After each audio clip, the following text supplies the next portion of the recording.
One, two, three.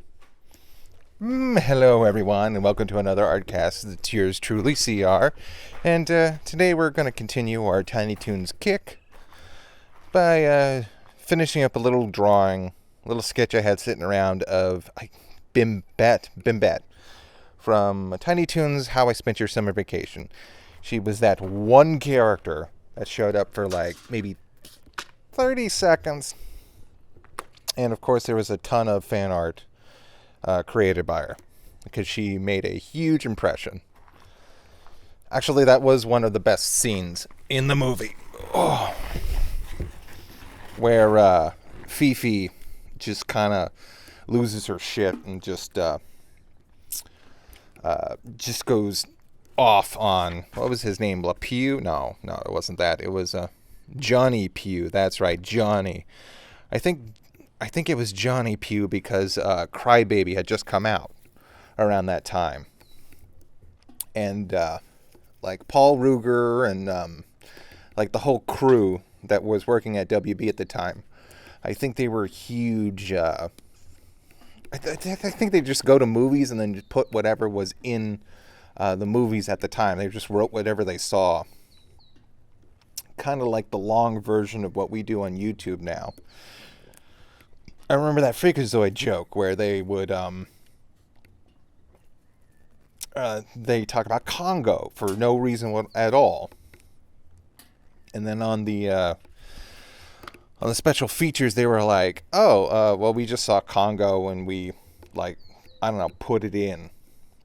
They also talked about how they saw what was it, another Johnny Depp movie, Ed Wood. They saw Ed Wood, and they just had Freakazoid say, "Pull the string," for like no reason whatsoever other than they just thought it would be funny. Also, How I Spent My Summer Vacation kind of reminds me of a type of movie that I really like and I don't see a lot. They try to do it every once in a while. It's the string of stories plot, where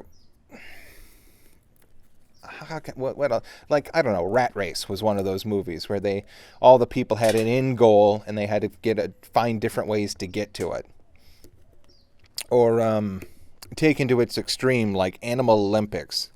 I did a video on Animal Olympics about how it follows like the arc and shape of a plot, but there really isn't one. It's just like a loose connection of stories, but there's more of a rise to an escalation of the stakes and even the mood at the time. Like in that video I said that, the beginning's kind of like the beginning. You're like, oh, you're taking in the world. And then you've got like a faux kind of final confrontation with the fencing. The fencing match with the Contessa and the evil Duke. And then that kind of feels like a bad guy was defeated, even though he was not the bad guy of the whole movie. I just like movies that play with the structure like that. Never really got into heavy metal, though. Heavy metal was one of those where it was like loosely connected with the green ball. And you kind of got the opening, and you've kind of got that, the second act, or like the second act kind of dip, where it feels like the heroes have been defeated with the, it was the airplane segment, where the ball gets on the airplane and turns all the flymen into zombies, and the guy manages to fight them all off, but then there's a kind of like a twist ending that's kind of sad. And then you go on to the big sweeping kind of space epic with the girl on her dragon. And then that feels like the final confrontation. I just like movies that play with structure like that.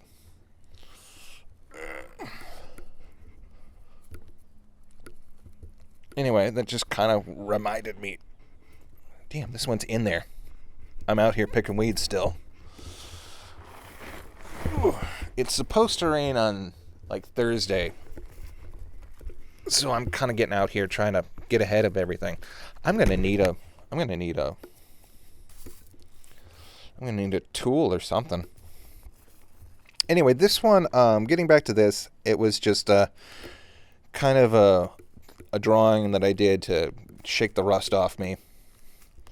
Try to get back into drawing. When I came back to it, I'm just gonna say, I needed to change the film on my drawing tablet. I've had it for about maybe a year, and the scratch marks that had accumulated on the film, like it was getting to the points where it had divots and everything that would mess with the pen whenever I ran it over the tablet.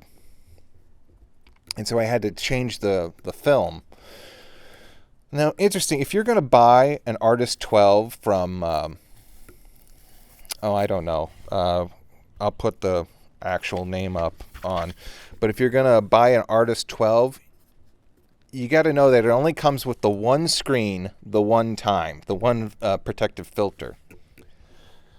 I was actually looking online to figure out if I could buy more somewhere, and they said, no, we don't sell the protective film. And that really kind of, I don't know, seemed real strange to me. I was like, oh, okay, you don't? And they said, you're just going to have to find your own. I was like, oh, okay, sure. And that doesn't really sound like a problem because we've got like computer, monitor tablets now and tablet screens and everything. But sometimes I will buy a screen protector. It's a film. The screen I found out the hard way that screen protectors are considered to be like hard plastic that you put over like your phones and stuff. It's that very hard plastic. And screen, like, I guess they call it film or whatever. But anyway, I found out that it's sometimes the quality of material is not the same from build to build. I don't mean build, I mean production to production. For example, this one, it felt really like filmy, like the pin was really, really loose. And my last screen didn't feel like that. And I'm also a little concerned. I had to dial up the sensitivity up a bit because I was concerned that it was actually affecting the drawing.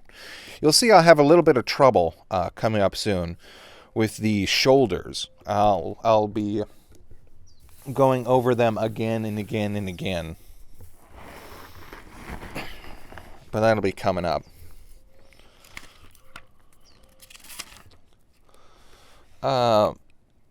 Yeah, I had those marks on my old tablet. I had my old tablet for about 2 years.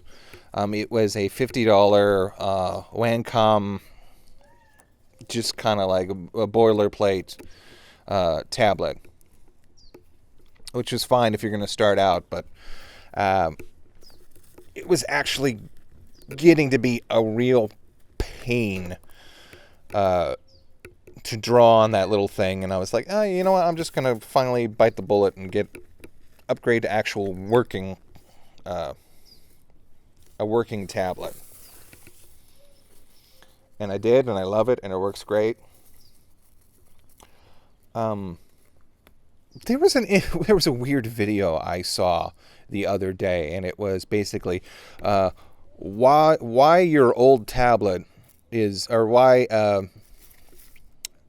I guess it was just like why screen tablets are better than monitor tablets.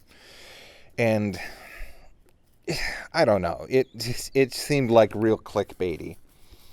One of the reasons, and the one reason that stuck out to me the most bullshit, is that you can see what you draw. Your hand's not in the way. you can look at the screen and look at the tablet. Okay, so like the biggest complaint I've always had about drawing with the tablet is that it never felt like I was looking at my movements, and my eyesight were never one to one, because some people have slower computers, some people have weird settings that they never look into, and it just kind of feels off. And you may get used to it, and you may find a way of like working around it, like I did. Like I would abuse the correction tool, or the pin corrector, and the sensitivity, and I would just and I would like draw the same line like maybe about 3 or 4 times until I was like really super happy with it. With the tablet, I just run it over where I know my hand, I could feel it, and for the most part, it works great. I mean, of course, you always want to like erase and redraw. I used to do that when I was working with pencil. Which brings me to my second point. When they say, "Oh, you can see what's, your hand's not in the way." It's like, well, how did people make artwork for like the previous like millennia? I mean, it's not like, it sounded like one of those bad infomercials. It's like, oh, there's got to be a better way. How am I going to hold all these buckets? Or, I need to fry an egg, and then you set the house on fire and throw the frying pan through the kitchen drawer.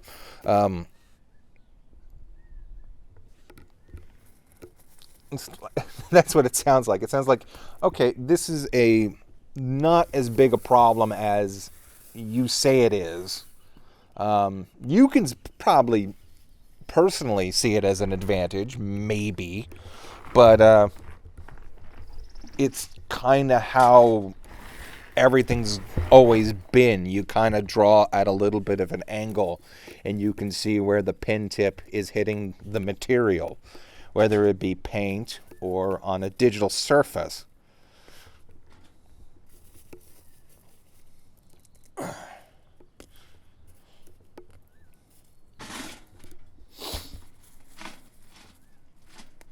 Speaking of tablets, I tried to repair my old one. I didn't have a screen on it. I didn't come with a plastic screen for protection. I guess they start doing that now. If you have just like a plain old drawing tablet with no screen, it will come with like a protection filter on it. I've seen some like that. I've seen others that are just bare, like mine was. And it had these like little plastic like divots. There was like, I only used like maybe I used the same like square inch or 2 inches of the actual tablet when I'm sketching, because I'll use short controlled gestures in order to get the kind of figures I want. And then I'll blow it up for like long pin arch movements when I want to ink. But it's just like this little square, like 1.5 inch square section of the tablet that's all like divoted, and the plastic's kind of peeling up in little sections. So I just took some sandpaper. I was like, you know what, this tablet's still good, and if there's an emergency and I need to run around or get somewhere and still actually try to work on something, I'll salvage it. So I took some sandpaper and I sanded down the surface, and then I kind of tried my best to polish the plastic. I know there's actually a plastic polish that people buy. They use it to repair CDs. It like melts the plastic just a little bit, and then kind of you can buff it back into its original shape. I think they make that with glass scratch remover for glasses and for CDs. I may look into that, because now it's smooth. It's kind of a semi-smooth surface, but it feels rough. because, of course, I've ran a very fine sandpaper over all of it.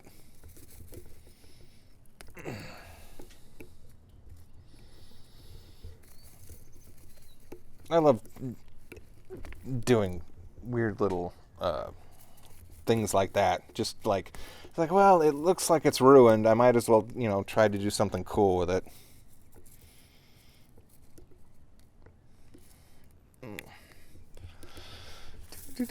I I also switched around my workspace a little bit because I've collected like 3 or 4 of those.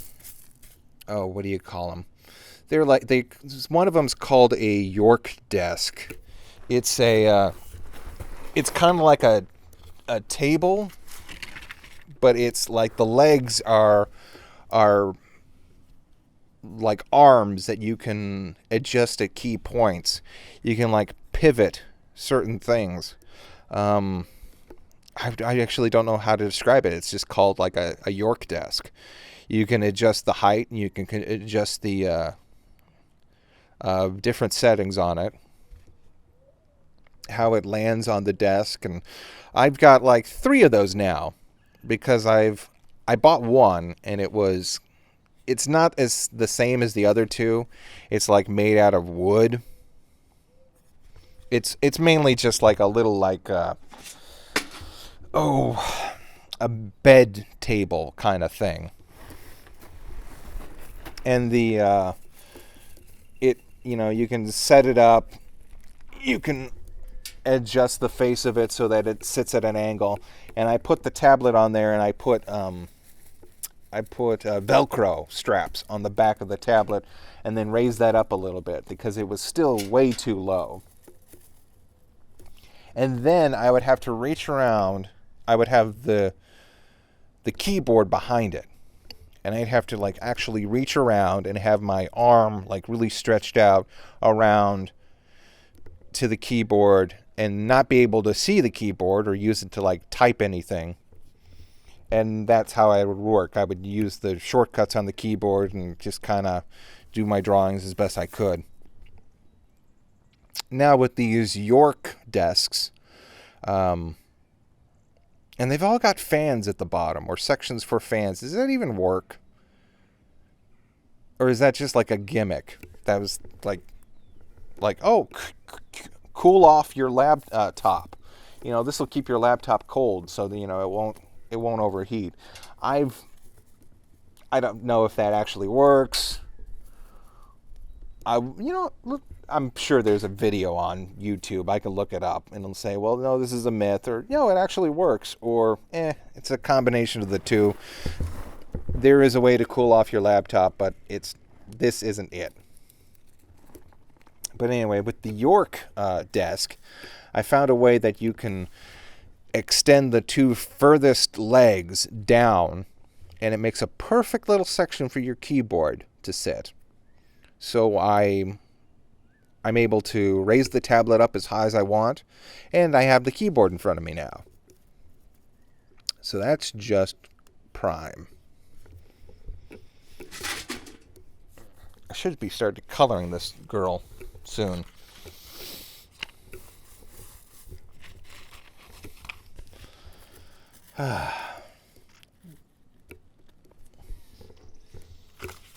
Let's see, what else can we talk about? I repaired, changed the screen.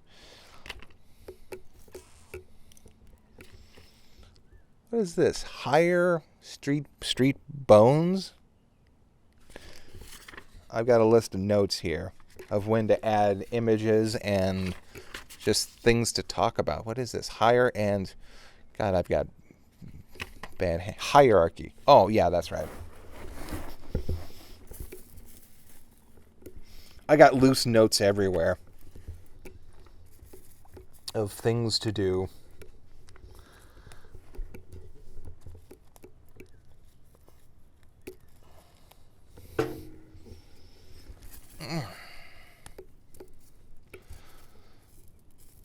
But anyway, I kind of, how can I say this? I'm getting a little antsy about my workspace, but on the other hand, I'm actually doing some really cool stuff. I set up a gaming cart outside in the garage. I can't, I'm also gonna move, maybe the computer out there. Because what I like to do is I like to get up early in the morning, and I would like to, talk, maybe do some live streaming. I play a little bit of games out now in the garage around maybe 1 o'clock. 1 o'clock to like maybe 2. I spend like an hour playing. That's why you've gotten so many Fortnite videos. Anyway, I just go out there and I don't have to worry about keeping my voice down.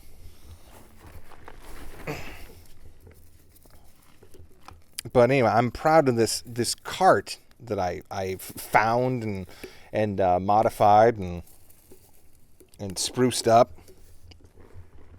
I don't know if I've told you this story or if it was on one of the lost videos that when this microphone used to peter out if it was lost. But long story short, I found a cart. People were getting, ready to throw things out. This family just moved in. The family that I talked about that on a Let's Play. Some kids came up to the house and they were looking for kids to play with. Kind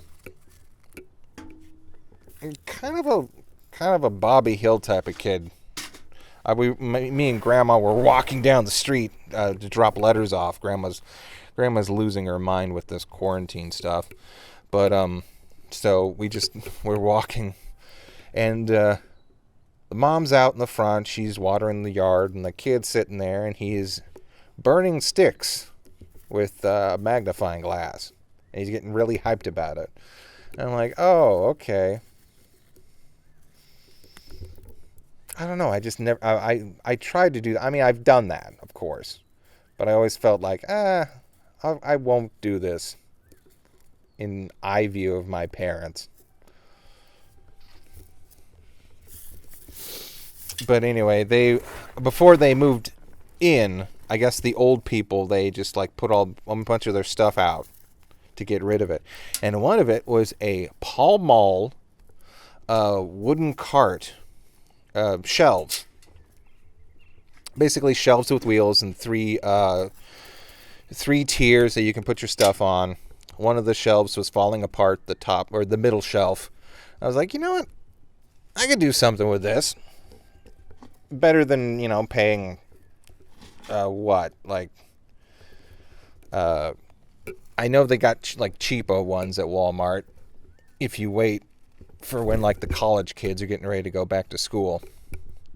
But I dragged it back home. I took the broken shelf off because it was falling apart, and that was the middle one. And I just moved the top shelf down. The top shelf, it's like reinforced. It's got like, it's the thickest, it's the biggest one. It's reinforced, but it moved down perfectly. It's set on metal poles that run the length of the whole cart. And I just sat my monitor on top of there. I set the PS4 right there. I keep a laptop on the second shelf. I'm sorry, I guess it's 4 shelves, the bottom one. And I just, I've got a power adapter hooked up to the side of the whole thing. And I just go out there and I do what I need to do. And I think it's going to work out great. I've ordered a Wi-Fi adapter for the desktop computer. Because there are some games on the desktop that I use to edit with, and I've got an okay graphic card in that one. And there's some games that I have on there that I like to either record and or stream. And I think it'll work out if I just kind of disconnect all the wires and then take it out there, reconnect it, and do what I need to do. I've always kind of been that way. My parents, how can I put this? Looking back on my life, I realized that I was always kind of a latchkey kid. And my parents, especially my father, he had a certain way he wanted to decorate the house, and it was not exactly kid friendly. I remember. Oh, there's a hummingbird. Oh, it's gorgeous. It's just suckling at these orange flowers here. Ooh. I'm sorry, I just got caught up in nature's splendor. Terracotta tile everywhere, and then different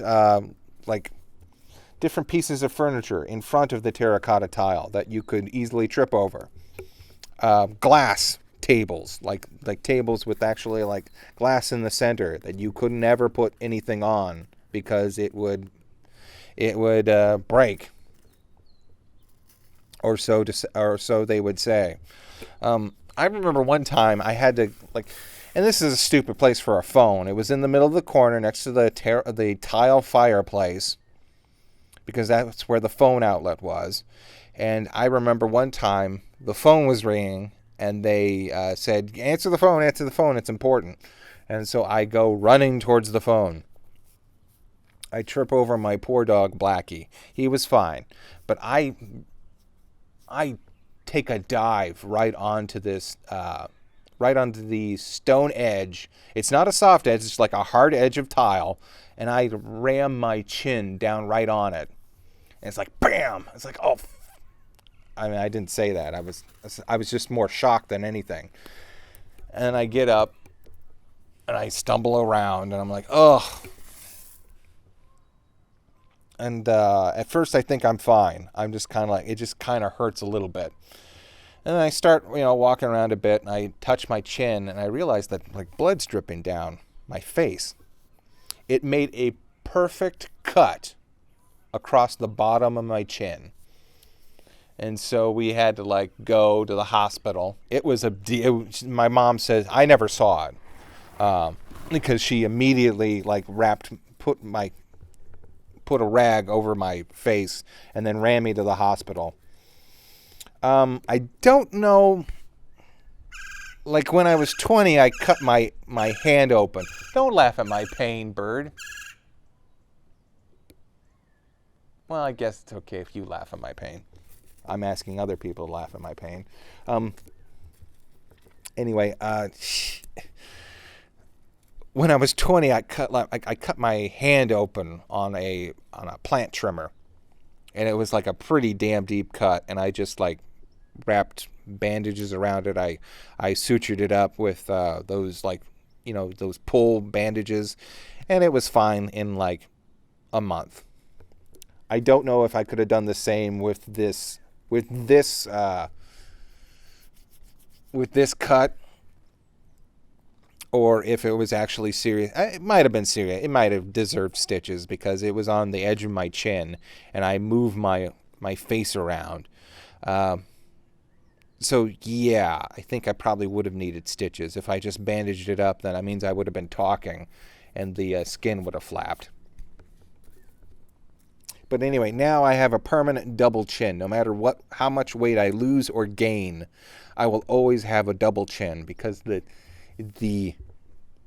skin is there's a permanent seam there.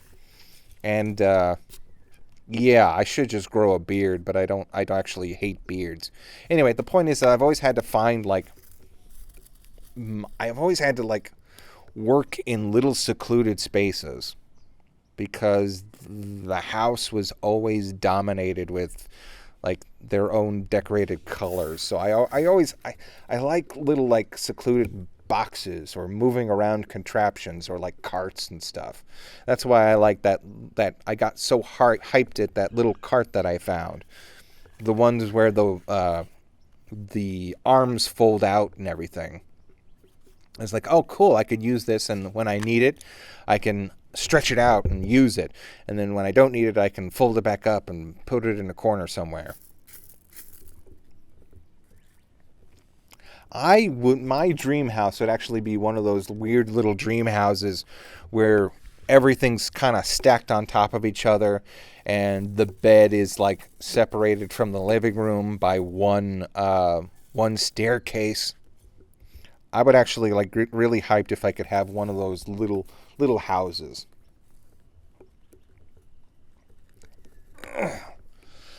And then just like one wall for doing like filming and let's playing and stuff like that. I mean, I'm sure that would get old quick, like it is now, but I don't know. Ugh. Hold on.